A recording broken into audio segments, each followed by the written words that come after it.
जौनपुर की लोकसभा सीट के बारे में आज हम बात करेंगे कि लोकसभा सीट जौनपुर को किस पार्टी जीत रही है और किस तरीके से जीत रही है, और लोकसभा का हम ये बताएंगे कि यहाँ पर किस तरीके से लोकसभा सीट पर कौन कौन जीतता आया है। तो फ्रेंड्स, आज हम बात करते हैं कि जौनपुर लोकसभा सीट के बारे में।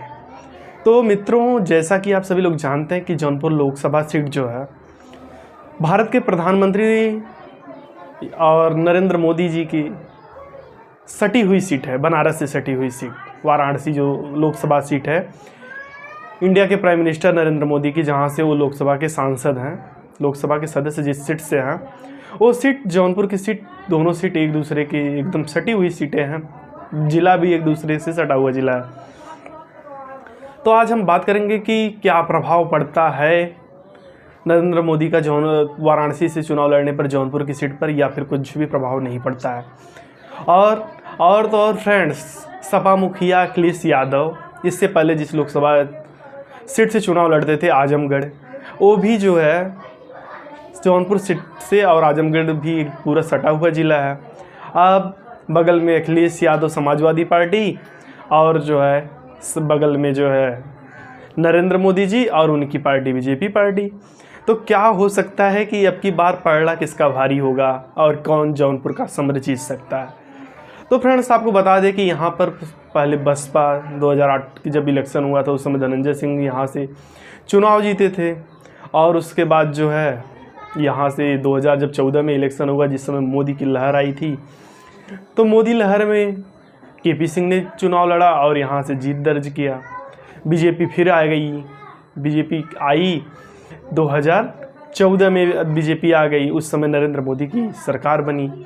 लेकिन ये पड़ला जो है 2019 में गड़बड़ हो गया। गड़बड़ इसलिए हुआ कि बुआ और बबुआ एक साथ मिल गए।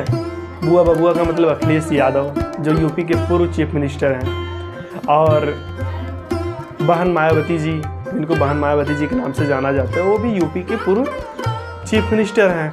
अब दोनों लोगों ने जब हाथ मिलाया, सपा बसपा एक साथ आए, तो उस समय जो है बहार बदल गई और जौनपुर की जनता ने श्याम सिंह यादव को यहाँ से जो है लोकसभा के लिए जिता दिया।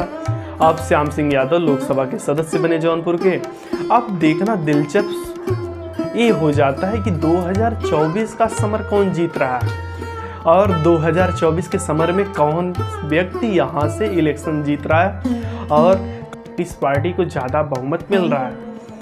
अब देखना ये भी होगा कि यहाँ की जनता किसी लोकसभा में पहुँच जाती है और किस तरीके से पहुँचाती है, और देखना ये भी होगा कि आजमगढ़ की जो समाजवादी पार्टी की जो गढ़ माना जाता है, वो अपनी तरफ खींचता है, या फिर वाराणसी अपनी तरफ खींचता है, बीजेपी पार्टी अपनी तरफ खींचती है।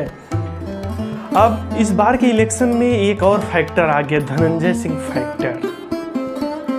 अब धनंजय सिंह फैक्टर क्या है, आज उसके बारे में भी हम जान लेते हैं। तो धनंजय सिंह जौनपुर के पूर्व सांसद भी रह चुके हैं और वो विधायक भी रह चुके हैं।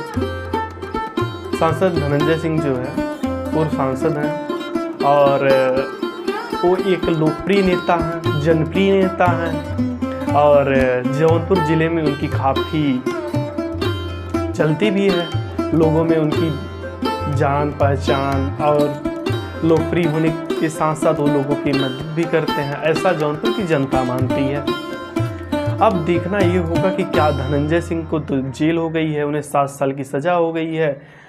रीज़न ये था कि बीजेपी ने अपने कृपाशंकर सिंह को जौनपुर से चुनाव लड़वाया, चुनाव लड़वाने के लिए उनकी सीट क्लियर की।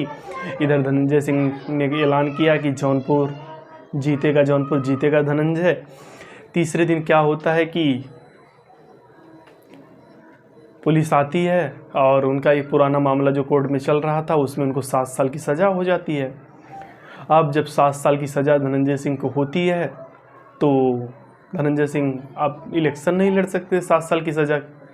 अब क्या होता है कि अब वो हाई कोर्ट गए हैं, अगर हाई कोर्ट से उनको जमानत मिल जाती है या उनकी सज़ा रद्द हो जाती है, तो वो इलेक्शन लड़ सकते हैं। लेकिन ये फ्यूचर में क्या होगा, कैसे होगा, जौनपुर की जनता किसके साथ खड़ी है, अब ये तो बात तभी पता चल सकती है जब जून में इलेक्शन रिजल्ट आएंगे। अब देखना ये होगा कि जौनपुर की जनता किसे भेजती है।